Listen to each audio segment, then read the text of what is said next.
Vamos a empezar a hablar entonces de sucesiones y series. Es un tema realmente interesante desde mi perspectiva personal. Es un tema, podríamos decir, un tema bonito. Tiene muchas curiosidades, muchas particularidades que vamos a poder ver dentro de este tema. Yo en el grupo de WhatsApp les envié unos enlaces de unos videos. Alguien preguntaba que esos videos para qué eran. Bueno, los videos es con respecto a este tema que vamos a ver. Eh, Sobre todo el segundo video es un video, el primer video es bien corto y no se dice mucho, no se dice mucho, de hecho creo que son solo imágenes, cosas así. En el segundo video sí que se explica un poco más, o se habla a ciencia cierta de qué se trata lo que es la sucesión de Fibonacci, lo que es la sección áurea o la razón áurea o el número de oro. Y bueno, se habla un poco de la historia, de las connotaciones. Es un video, el segundo, no sé de qué año será, pero se ve que ya tiene algo de tiempo. No sé de qué fecha es. Es posible que ustedes estuvieran muy pequeños o incluso ni siquiera hubiesen nacido cuando se hizo ese video. Es que la verdad no recuerdo si ahí decía la fecha. Pero en ese video se habla de la sucesión de Fibonacci. No sé si la han escuchado en alguna oportunidad, la sucesión de Fibonacci. La sucesión de Fibonacci es una sucesión que empieza, como lo dice en el video, tal vez empieza por el estudio de lo que es el comportamiento poblacional de unos conejos, ¿no? Una población controlada de conejos. De eso se trata la sucesión inicialmente. Se trata inicialmente de eso. Entonces, resulta que si uno pone, por ejemplo, una pareja de conejos al inicio de todo, al inicio de todo el experimento, que bueno, por eso acá en lo que es el capítulo de asociaciones y series, aparece, aparecen unos conejos, uno dirá, pero ¿qué tienen que ver unos conejos con sucesiones y series? Bueno, ya veremos. Aparece algo de este estilo, que es como la caparazón o la concha de un molusco, de un caracol, ¿cierto? Y la idea, el video que tenemos allí es un video de alguna manera motivacional para lo que es lo que vamos a estudiar acá. Y como les digo, entonces, ¿la idea cuál es? La idea es que, por ejemplo, uno al inicio tiene una pareja de conejos. Se tiene una pareja de conejos. Entonces tenemos acá una pareja de conejos fértiles. Bien, una pareja de conejos fértiles. Y vamos a suponer que la pareja de conejos fértiles, eh, vamos a poner algunas condiciones.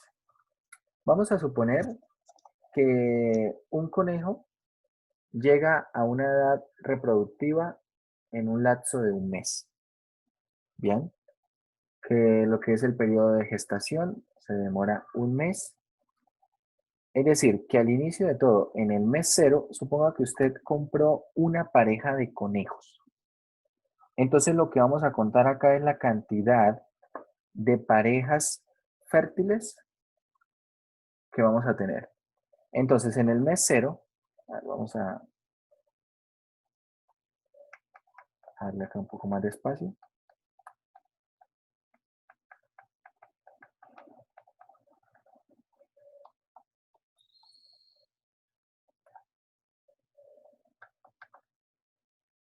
Acá vamos a borrar todo esto. Bueno, vamos a suponer por acá en el mes cero, vamos a poner por aquí mes. Y acá número de parejas fértiles. A ver, esto se maneja con varios casos ideales o con varias condiciones ideales. En el mes cero, usted compra una pareja de conejos. un macho, una hembra, que están pequeños. Bien, recién nacidos podemos considerar. Entonces, al cabo de este mes, cuando ya empieza el mes 1, entonces esa pareja ya se vuelve en una pareja fértil. Bien, entonces vamos a ver. Por acá tenemos en el mes 0 dos conejitos pequeños. Este es el mes 0.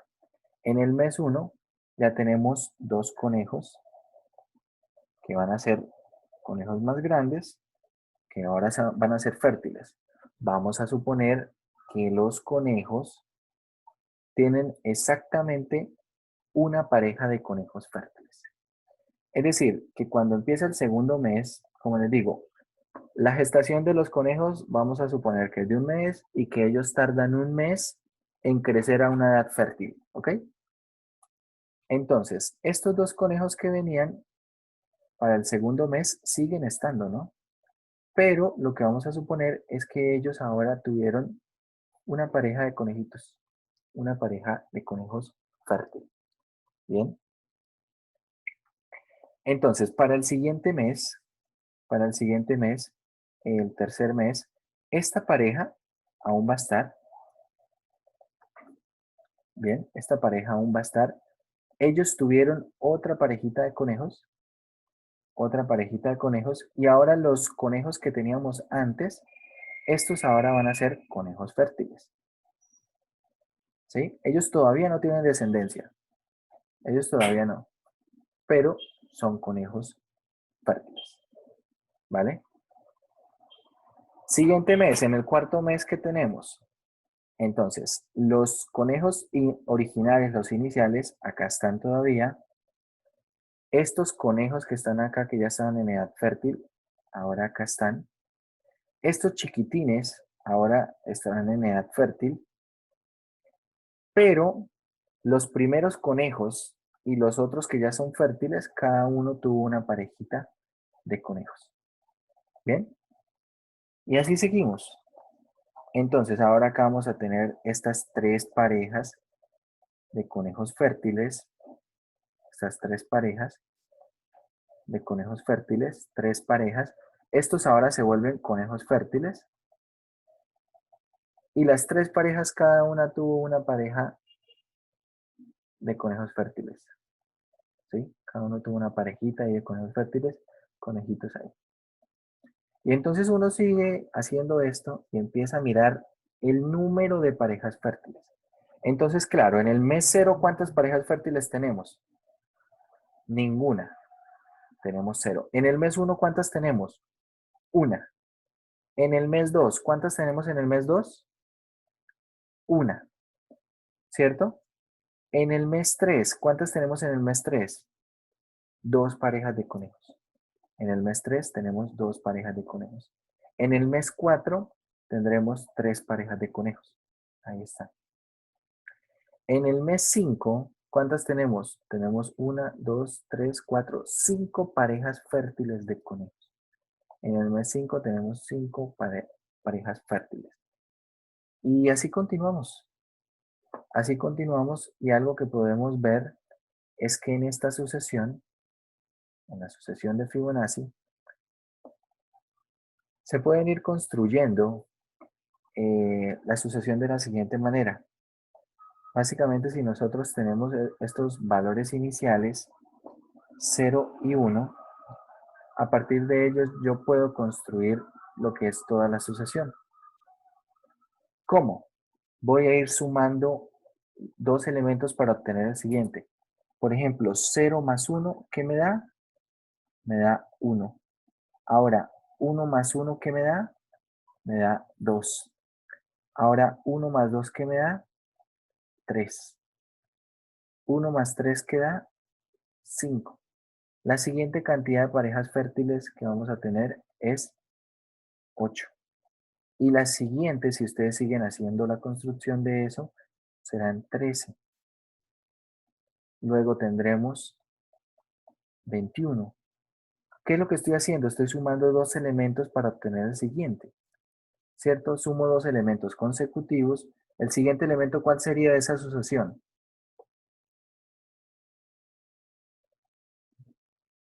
34,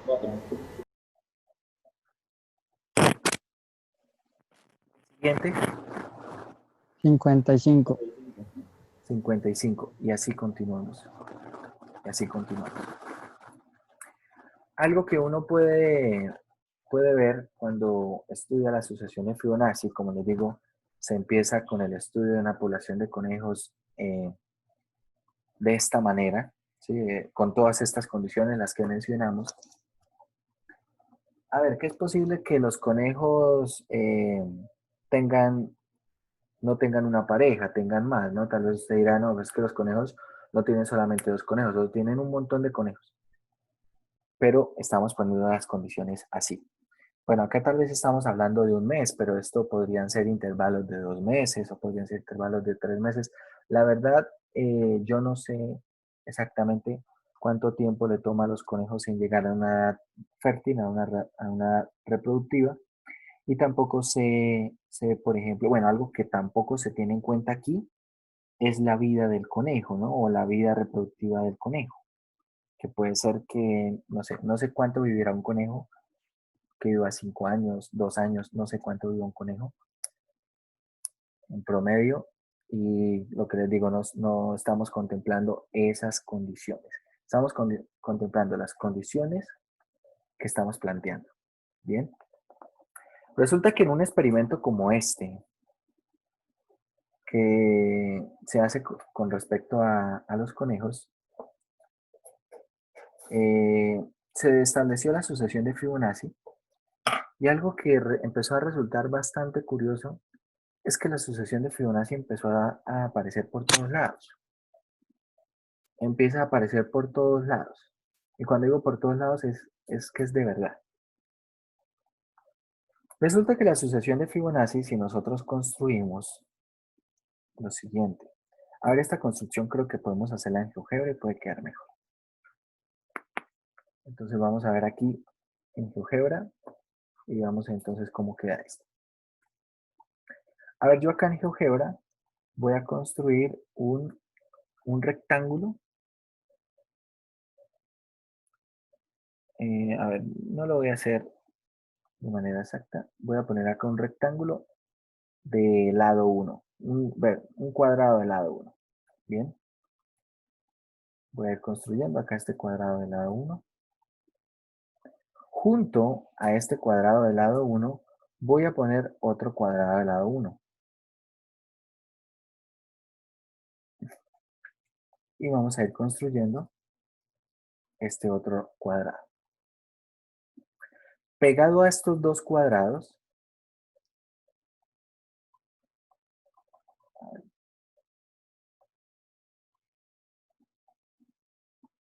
pegado a estos dos cuadrados,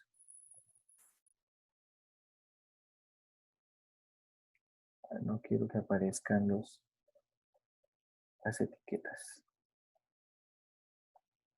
Eso. Pegado a estos dos cuadrados voy a construir otro cuadrado. Ahora será un cuadrado de lado 2.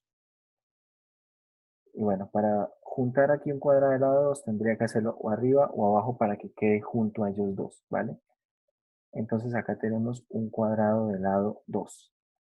Ahora, junto a esto que me va quedando, voy a poner un cuadrado de lado 3. Acá tenemos un cuadrado de lado 3. Seguido de esto, entonces ahora puedo juntar un cuadrado de ¿cuánto de lado? Puede ser un cuadrado de lado 5, ¿verdad? Entonces será un cuadrado de lado 5. Acá está. Luego tendremos un cuadrado de lado 8. 2, 4, 6, 8. Y a partir de esta construcción, bueno, aquí podríamos seguir. Podríamos seguir. La idea es la siguiente. Si ustedes ven, el lado de los cuadrados que estamos construyendo, el lado de los cuadrados que estamos construyendo, siguen la sucesión de Fibonacci, ¿cierto? Este cuadrado más pequeño tiene el lado 1, el otro tiene el lado 1. Tenemos 1, 1, 2, 3, 5, 8 y así continuamos. Resulta que cuando nosotros construimos estos cuadrados, a ver, vamos a ver, puedo construir unos arcos de circunferencia. Acá tengo este arco de circunferencia que va a ir siguiendo las diagonales. Es decir, los arcos de circunferencia van a ir uniendo las diagonales o los puntos que están en diagonal en cada uno de estos cuadrados. Bien, por ejemplo acá, vamos a ir de acá hasta acá. Observe, este arco va uniendo estos dos puntos que están en diagonal. Acá tenemos este otro. Acá seguimos. Acá seguimos. Y ahí está. Resulta que cuando nosotros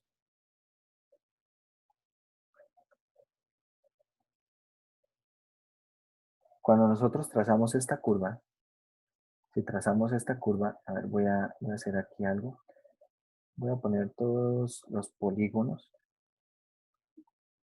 con cierta opacidad.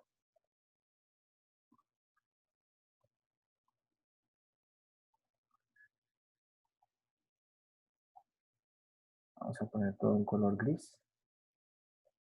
Ahorita tal vez cambiamos la curva. Ahora vamos a poner todo en color negro. Y acá no me permite la opacidad para todos. Vale, no importa. Lo que pueden ver ustedes acá, esta espiral que se está armando aquí, esta espiral se conoce como la espiral de Arquímedes. Voy a ocultar mejor esto.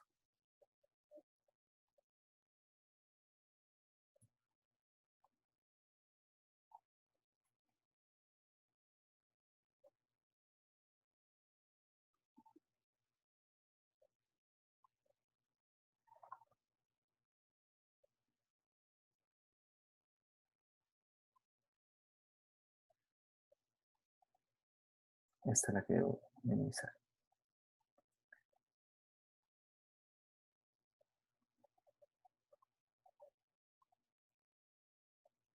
Ahí está. Esa espiral se conoce como la espiral de Arquímedes. ¿Y qué tiene que ver la espiral de Arquímedes con la sucesión de Fibonacci? Bueno, ya vimos que si nosotros vamos construyendo cuadrados de esta manera y luego trazamos estos arcos, lo que se genera es la espiral de Arquímedes. Si nosotros esta misma espiral, esa espiral de Arquímedes, la replicamos, por ejemplo, la replicamos varias veces y la ponemos una seguida a la otra, seguida a la otra, se va a armar una especie de remolino, ¿no?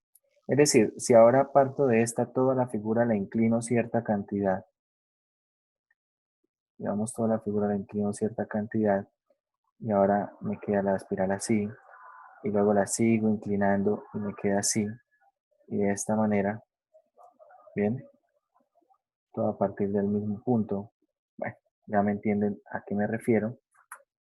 Resulta que lo que se genera aquí, esta espiral que se genera aquí, tiene un parecido a muchas cosas que se pueden encontrar en la naturaleza. Cosas como que, por ejemplo, en teoría, o bueno, no en teoría, pero similar a esto, cada cual en la cabeza debería tener algo parecido a una espiral de Arquímedes. ¿Cierto? Lo que le llaman el remolino, la coronita, no sé cómo le llaman ustedes o cómo le llaman en sus casas. Pero esto tiene un parecido a la espiral de Arquímedes. Si ustedes ven, por ejemplo, acá no es muy común verlo, pero en Estados Unidos sí que es más común ver algo como la sección del clima, ¿cierto? En las noticias, acá no hay sección del clima porque pues no hay mucho que decir. En, en Estados Unidos sí se habla de la sección del clima de manera regional y sobre todo cuando hay tormentas, cuando hay tifones, cuando hay huracanes, se ven cosas de este estilo. Ahí en esos huracanes se pueden identificar espirales de Arquímedes. Como es la forma de las galaxias, de ciertas galaxias, como por ejemplo la Vía Láctea, donde vivimos nosotros, donde estamos nosotros, tiene forma de un remolino de una espiral de Arquímedes. En la distribución de las semillas de los girasoles, que lo van a poder ver en el video. A ver, podemos ver tal vez el video, el cortico. Vamos a ver el video corto. Y vamos haciendo algunos comentarios. Hay muchas cosas que tal vez cuando se ve el video no se entiende, ¿no? O al menos en el primer video tal vez no se entiende. Pero cuando se ve el segundo video ya se empiezan a entender algunas cosas mucho mejor. Bueno, por ejemplo, vamos a ver este video.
Bueno, ahí podemos ver varias cosas en el video, ¿no? De hecho, el video empieza acá construyendo lo que es esta espiral de Arquímedes, que luego lo podemos ver acá en lo que es la configuración estructural de un caparazón, de un crustáceo. No sé exactamente cómo se llama este organismo, este animal.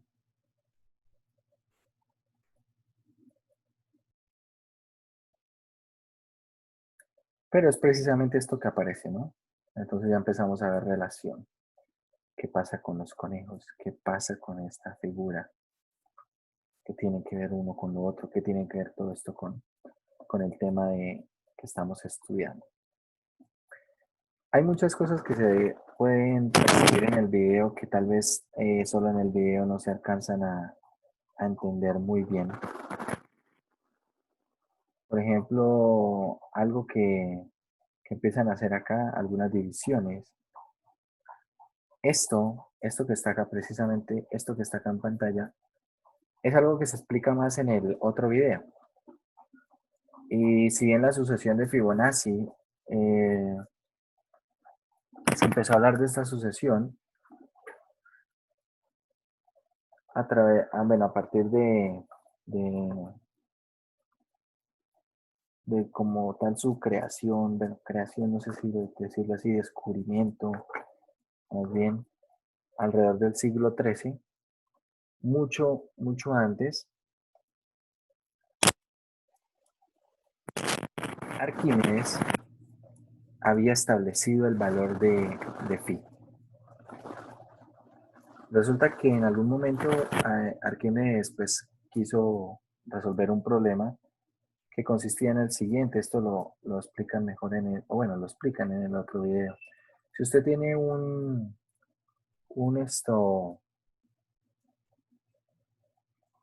segmento de cierta longitud y usted quiere dividir ese segmento en dos segmentos, ¿bien? De manera que cuando usted divida la longitud del subsegmento más grande en el subsegmento más pequeño, eso sea igual, es decir, esta razón, A es a B, como todo A más B, es decir, la longitud completa del segmento, es a la parte más grande. ¿Sí? Y este problema tan sencillo, el querer averiguar cuál es la solución a ese problema, resulta en un número que es el número de phi. Resulta en el número de phi. El número de phi se puede hacer una construcción de varias formas. Este se conoce como el número de oro. Y exactamente es 1 más raíz de 5 sobre 2. Es 1 más raíz de 5 sobre 2. Resulta que el número de phi se relaciona directamente con lo que son los números en la sucesión de Fibonacci. De varias formas. ¿Por qué? Ya vamos a ver un poco de esto. Pero, de hecho, bueno, acá establecen lo que es el número de phi, ¿cierto? Y esto se conoce como la razón áurea. Esto que tenemos acá se conoce como la razón áurea. La razón áurea. El número de phi se conoce como el número de oro. Y resulta que, por ejemplo, si uno toma un ángulo de 360 y lo divide en phi, esto da 137.5 grados. Por ejemplo, otra cosa que se puede ver, que se explica en el otro video, es que si uno observa el crecimiento de los tallos de una planta, resulta que los tallos de una planta no crecen de una forma tan azarosa como uno pensaría. La misma naturaleza ha hecho que los tallos empiecen a crecer de manera que cuando uno tiene, por ejemplo, acá lo que es el tallo de la planta, lo que son, bueno, lo que es, ese sería el tronco, lo que son los tallos, van creciendo en diferentes direcciones. Estas direcciones precisamente hacen que cuando la planta vaya creciendo, todas las ramas puedan recibir luz del sol, ¿sí? Claro, si yo tomo acá una rama y pongo otra rama encima, pues esta, y va a estar de pronto más grande, va a tapar la luz del sol para la rama que está en la parte de abajo, y bueno, esto es inconveniente. Resulta que si uno observa, cuando tiene 360 dividido en phi, que es 137.5, y uno pone ramas cada vez a 137.5, ahí puede poner una cantidad bastante importante de ramas sin que éstas lleguen a obstruirse una con otra. Entonces, bueno, Esto es algo que se ha refinado de manera natural a lo largo de los siglos. Y bueno, acá podemos ver que se empiezan a distribuir cosas, bueno, bolitas de estas, cada una saliendo en estos ángulos. Y entonces después resulta acá lo que es la parte central de un girasol. En esta parte central de un girasol, acá podemos ver espirales de Arquímedes. Bien, espirales de Arquímedes, ¿cierto? En ambas direcciones. Por ejemplo, acá podemos ver algunas así, algunas así. Y algo que uno podría pensar, bueno, que esto puede ser casualidad, pero como les digo, esto hace que se tenga un mejor aprovechamiento de lo que es todo el espacio, al tener tanto en lo que sería el crecimiento de una planta, del tallo de una planta, como para la distribución de las semillas de girasol, acá en el mismo girasol. De hecho, el número de hojas que puede tener un girasol o que pueden tener muchas flores, que puede de pronto usted tomar una rosa y empezar a contar el número de pétalos que tiene una rosa o el número de pétalos que tiene una margarita. Resulta que a medida que va creciendo, en general o en muchos casos, estas plantas, el número de hojas que tienen corresponde a un número de la sucesión de Fibonacci, ¿vale? Es un número de la sucesión de Fibonacci. Tal vez al principio no tiene, luego tiene una, luego de pronto tiene dos, luego tiene tres, ¿bien? Algunas van creciendo de modo que el número de pétalos o el número de hojas, dependiendo de lo que estemos hablando, es precisamente un número en la sucesión de Fibonacci. Por acá, bueno, podemos ver algunas otras eh, relaciones. Acá podemos ver estas estructuras casi que en forma de panal. Se pueden visualizar en varios lugares. Y acá algo que muestran es cómo se visualiza esto, por ejemplo, en las alas de una libélula, ¿no? Y básicamente con esto termina. ¿Cómo se relaciona la sucesión de Fibonacci con el número de oro? Con mucho trabajo y cierto tiempo después de la construcción de la sucesión de Fibonacci, el estudio de la sucesión de Fibonacci y de otro tipo de sucesiones permitieron eh, conducir a la construcción de cierta teoría de las matemáticas. En específico, estamos hablando de funciones generadoras y del estudio de sucesiones que son recursivas o sucesiones recurrentes. Resulta que la sucesión de Fibonacci, propiamente dicha, es una sucesión que cumple con lo siguiente. Si f sub n es un número de Fibonacci, entonces f sub n es f sub n menos 1 más f sub n menos 2, ¿cierto? De esta manera. O de otra forma sería escribirlo así: f de n más 1 es igual a f de n más f de n menos 1. Es decir, básicamente lo que estamos diciendo es algo que ya observamos, que un número de la sucesión de Fibonacci es la suma de los dos números de Fibonacci anteriores. Esto se conoce como una sucesión o una ecuación de recurrencia. Pudieron haberla visto en el curso de álgebra lineal, hablar de ecuaciones de recurrencia. Bien. ¿Y qué pasa? Que a partir del estudio de estas ecuaciones de recurrencia, de lo que es la sucesión de Fibonacci, no es fácil, pero se puede llegar a establecer que un número en la sucesión de Fibonacci, ya sea que se escriba como f sub n, como f de n, esto es exactamente lo siguiente. Es 1 sobre raíz de 5 por, vamos a poner 1 más raíz de 5 sobre 2, todo elevado a la n, todo elevado a la n, menos 1 menos raíz de 5 sobre 2, todo elevado a la n. Así. Entonces quiero que pongan esto en sus calculadoras. Pongan entonces esta expresión, pongan 1 sobre raíz de 5.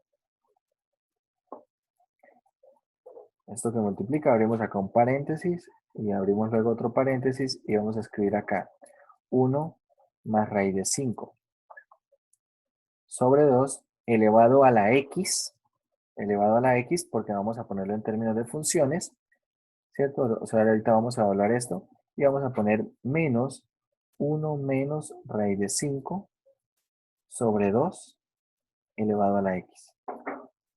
Me avisan cuando ya tengan eso escrito así.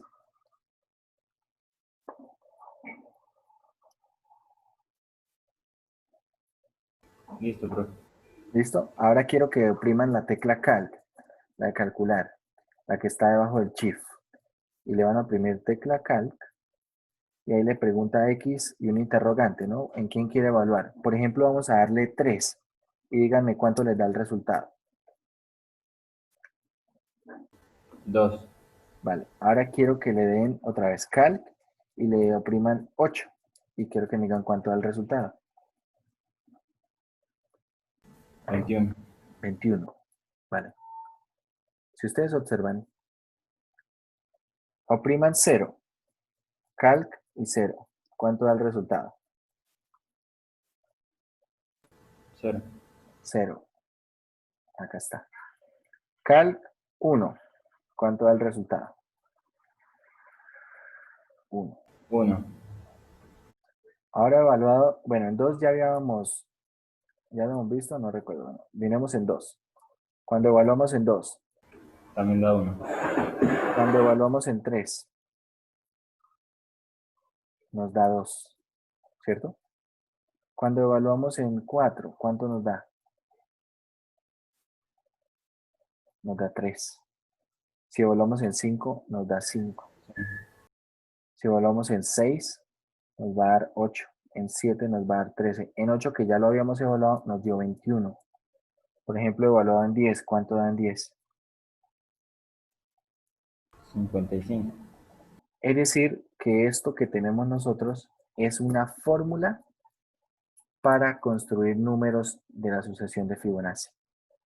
Esto que está acá se conoce como la fórmula de Binet. Fórmula de Binet para la sucesión de Fibonacci. Y esa fórmula de Binet tiene algo bien particular. ¿Qué tiene de particular? Que dentro de la fórmula está el número de oro. Ese número phi, ¿cierto? Ese número phi que nosotros precisamente lo podemos encontrar como, como el problema de Arquímedes, ese problema de la razón, de cómo dividir el segmento para obtener que la razón entre la longitud completa y la parte más grande sea exactamente igual a la razón entre la parte más grande y la parte más pequeña.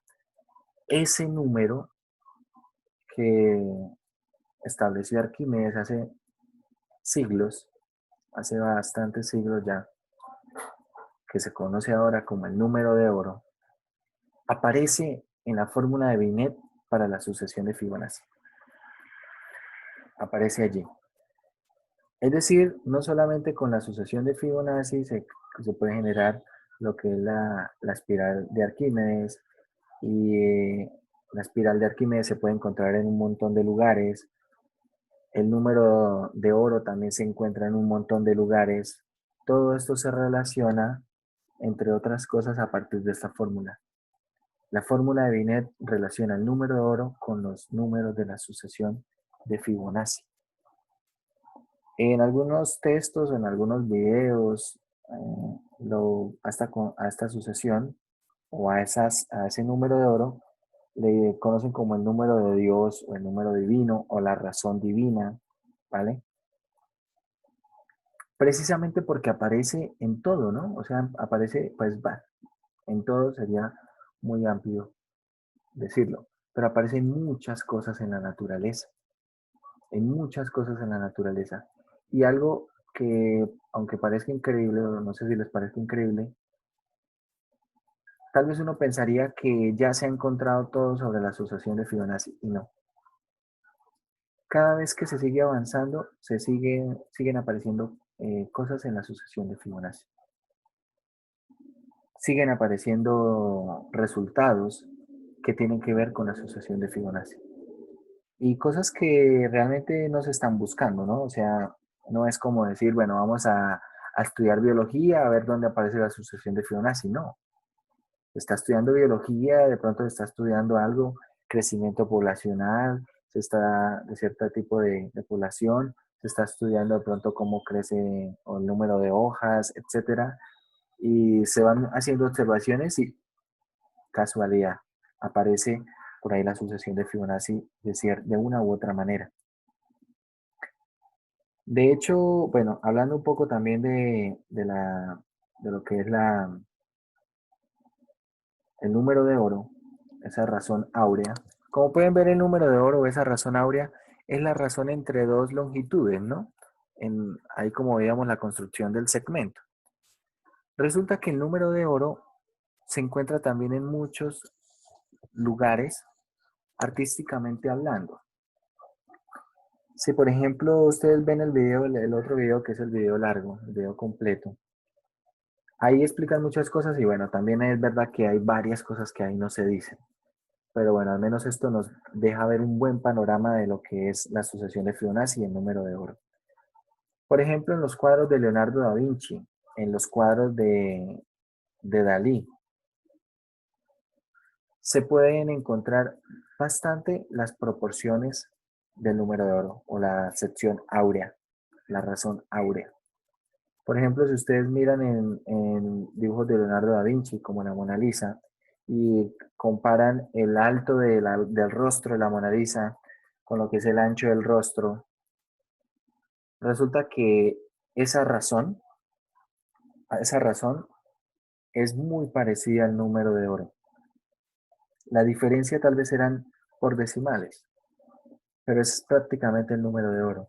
Si ustedes miran, por ejemplo, algunas otras cosas dentro del mismo rostro de la Mona Lisa, cosas como qué, como la separación de los ojos con respecto a la altura de los ojos, de lo que es la altura de la frente con respecto, bueno, el ancho de la frente con respecto a lo que es la altura de la frente, el alto de la nariz con respecto a lo que es el ancho de la nariz, lo que es la longitud de la boca, bueno, en varias partes del rostro de la Mona Lisa aparece el número de oro, el número de oro.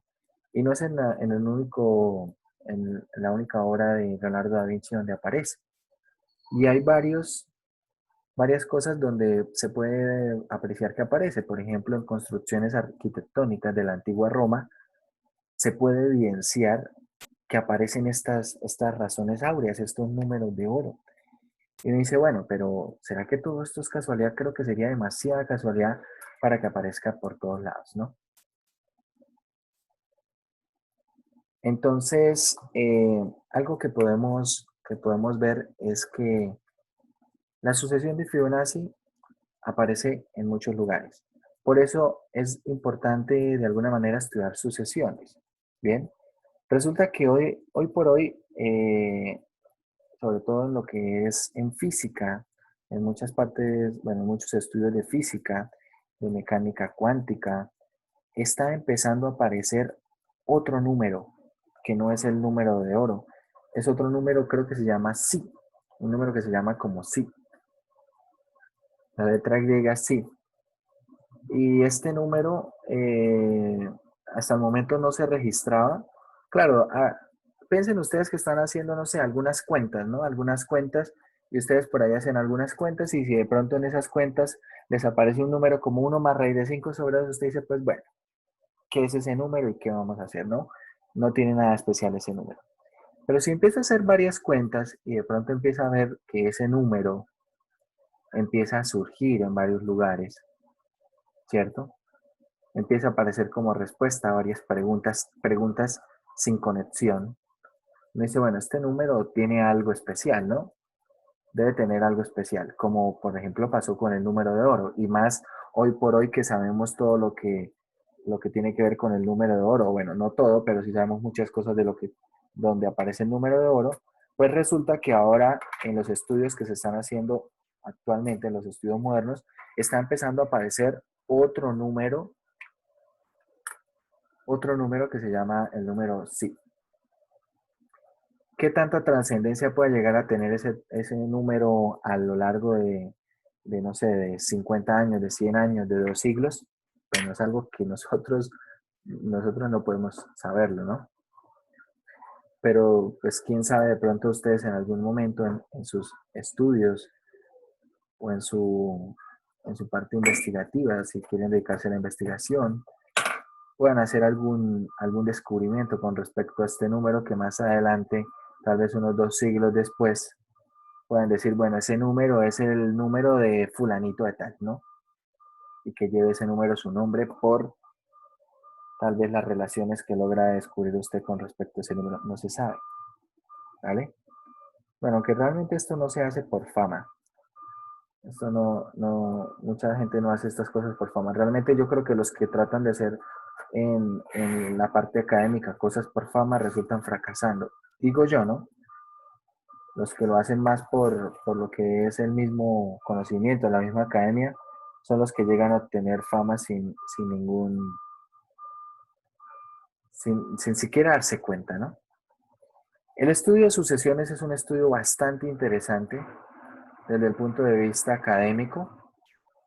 Resulta que se empiezan a ver aplicaciones del estudio de sucesiones y con mayor importancia y más relevancia de lo que es el estudio de series. Toda esta parte del estudio de series que nos va a permitir estudiar series de Taylor.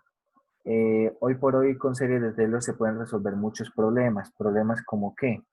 Como resolver una integral definida que involucre esta integral que estoy poniendo en pantalla, que son integrales que aunque la función sea integrable, cumpla con las condiciones y sea integrable, son integrales que no tienen primitiva, ¿no? No tienen primitiva, pero si por ejemplo nosotros queremos responder algo de este estilo, no sé, por ejemplo desde 2 hasta 3, podemos hacerlo con una suma de Riemann aproximada y con los computadores que tenemos hoy en día, pues esto se puede hacer una aproximación bastante buena, pero también se puede hacer con una aproximación por un polinomio de Taylor para esta función de e a la x al cuadrado. Y de hecho, más adelante, cuando sigan sus estudios, cuando estén en el curso de ecuaciones diferenciales, van a volver a recordar serie de Taylor. Allá van a volver a estudiar serie de Taylor. Bueno, no estudiar serie de Taylor propiamente dicho, sino que van a utilizar la serie de Taylor para resolver de manera aproximada problemas a ecuaciones diferenciales no lineales.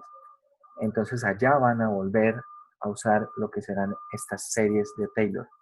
Y de hecho en la matemática aplicada, y de hecho en ciencias en campos afines a la matemática aplicada, se están utilizando en esos procesos mucho lo que son los polinomios de Taylor, esos polinomios, hay, bueno, polinomios parecidos, ¿no? Series de Taylor, series de Maclaurin, de ese estilo, que permiten resolver problemas y acá entonces está cobrando importancia todo lo que viene siendo el estudio de series, porque hoy por hoy hay muchos procesos que se hacen de manera aproximada, aquellos para los cuales aún no se puede encontrar una solución, qué sé yo, que de pronto usted estudiando descubra un método de poder hallar una primitiva, aunque sea muy rara para esto. Que ya les digo yo que esto tiene primitiva, pero no en el cálculo real. En el cálculo complejo, en el análisis complejo, sí que existe una función que es primitiva de esta integral. Pero realmente para poder entender eso y estudiar eso hay que aprender muchas cosas antes. Bien, para nuestro alcance esto no tiene primitiva y no hay una solución que corresponda a esto. Bien.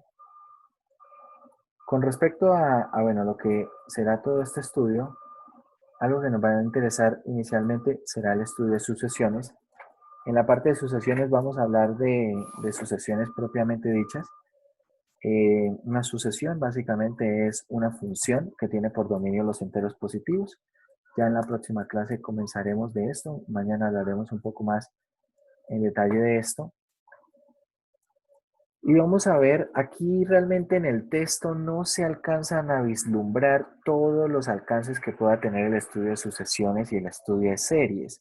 Por eso les envié ese video, que de cierta forma creo que puede ser más ilustrativo. Hay algunas cosas que sí que es cierto que acá se pueden hablar con respecto a sucesiones.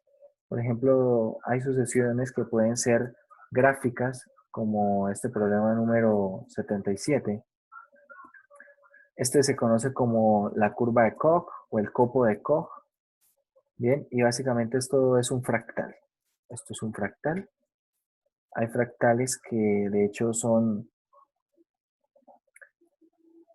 fractales que se construyen como sucesiones. Así como la curva de Koch se construye a partir de un triángulo, hay otra figura que se puede construir a partir de triángulos y es el triángulo de Sierpinski, que tal vez ustedes lo habrán visto en alguna oportunidad. La primera iteración es, el primer elemento de la sucesión es un triángulo como está ahí. El segundo término de la sucesión, el segundo, será a este de acá, quítele el triángulo que queda acá en la mitad. Es decir, voy a dividir todo este triángulo en 4 triángulos que sean equiláteros, ¿vale? Así. ¿Y qué hago? Le quito el triángulo de la mitad. Le quito el triángulo de la mitad y ahora ¿cuántos me quedaron? Me quedaron acá 3 triángulos. Ahora, en la siguiente iteración, ¿qué voy a hacer? A cada uno de esos 3 triángulos le voy a hacer exactamente lo mismo. Es decir, que a cada uno de estos 3 triángulos lo voy a dividir en 4 partes y le voy a quitar el triángulo de la mitad, o sea que queda central. Y esto va generando un fractal que se conoce como el triángulo de Sierpinski. Ese triángulo de Sierpinski, bueno, por más de que es un fractal bastante bonito, ese triángulo de Sierpinski como tal, eh, con el estudio de ellos, de estos fractales, se pueden encontrar hoy por hoy relaciones con algunos otros conceptos.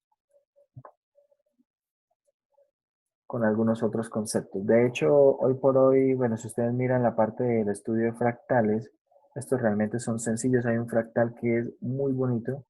Vamos a ver si para terminar lo buscamos acá.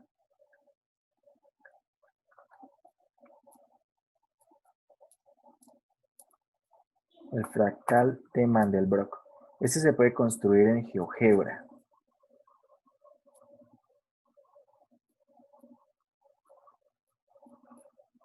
Se puede construir en GeoGebra este fractal. Es un Hola amigos y fractal bienvenidos a bastante David bonito. Programa. En el Vamos a episodio de ver. hoy voy a hablar del conjunto de Mandelbrot, uno de los fractales más conocidos. Fue estudiado por el matemático e investigador Benoit Mandelbrot y consta de estructuras intrincadas y bellísimas que surgen de una expresión matemática inesperadamente sencilla. En este vídeo vamos a ver cómo se dibuja esta figura, tratando de entender cosas sobre ella por el camino. Este es el plano complejo, el eje real en horizontal y el eje imaginario en vertical. Bueno, no los quiero abrumar con el tema de la construcción. Quiero que veamos más lo que es el mismo fractal. Este es el fractal de Mandelbrot.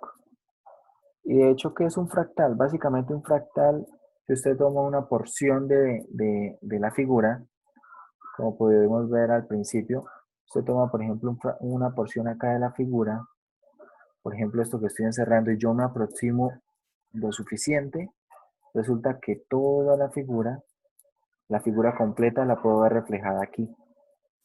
Y si acá incluso tomo una porción todavía más pequeña, es decir, bueno, sigo tomando una porción más pequeña, vuelvo a tener prácticamente toda la figura. Un fractal es algún proceso, una sucesión infinita, que de hecho lo que permite es construir figuras como esta, de manera que si yo tomo una porción de la figura, algo que ocurre y que es bien interesante es que cuando tome una porción de la figura, esa figura precisamente será igual a la completa, ¿vale? Será igual a la figura completa, a la figura que tomamos inicialmente. Sí, porque ese proceso en cada una de esas partes se va repitiendo infinitamente. Entonces se puede apreciar ese mismo comportamiento. Y bueno, este fractal de Mandelbrot también se construye de manera iterativa, al igual que el copo de Koch, la curva de Koch, y también al igual que el triángulo de Sierpinski o el tapete de Sierpinski. Son figuras bien interesantes que no solamente son interesantes desde el punto de vista geométrico, desde el punto de vista también podríamos decir, artístico, sino también desde el punto de vista topológico, y hoy por hoy la topología está alcanzando muchas ramas de la ciencia. Y por ahí algo que es bien importante, lo que les digo, si por ejemplo, veamos acá un caso bien particular, yo tomo esta porción y esta porción es igual a la iteración anterior, pero por ejemplo, si yo tomara acá una porción pequeña, ¿cierto? Esta estrella que se ve acá, básicamente es esta parte superior, ¿cierto? Es esa parte superior. Entonces, cuando yo construyo esto de manera infinita, un tramo de esto se parece mucho, o en algunos casos puede ser casi igual a lo que tenemos ahí de manera completa. Bueno, muchachos, eso sería todo por hoy. Si les queda pronto por ahí algo de tiempo en vacaciones para que miren esos videos, sobre todo el segundo video. El primero ya lo vimos acá. Y bueno, ahí podemos ir dándole un poco más de sentido a esto que vamos a estar estudiando mañana y cuando volvamos de vacaciones, ¿vale? Bueno, muchachos, Profe, que ese estén muy bien. fractal que nos mostró ahí tiene que ver algo con el número del caos. ¿Cuál fractal? ¿El de Mandelbrot? Sí, señor. La verdad no sabría decirle, no estoy muy relacionado, muy familiarizado con el número del caos. No sabría. Sí, es que he visto ese fractal, creo que relacionado con eso. Esto tiene relaciones en física, el fractal de Mandelbrot. Lo he visto que tiene relaciones en física, pero no, la verdad no he consultado, no he investigado, no sé qué tanto alcance tiene. Bien. Sé que este fractal y otros fractales similares a este han sido objeto de estudio en los últimos años, bueno, en los últimos 20 años, algo así, y bueno, han salido muchas conexiones con otras ramas de la ciencia, pero no sabría exactamente si la respuesta a la pregunta que me hace, no sé. De pronto encuentra algo con respecto a eso, bueno, nos lo envía al grupo y ahí nos enteramos todos, ¿vale? Bueno, muchachos, eso sería todo por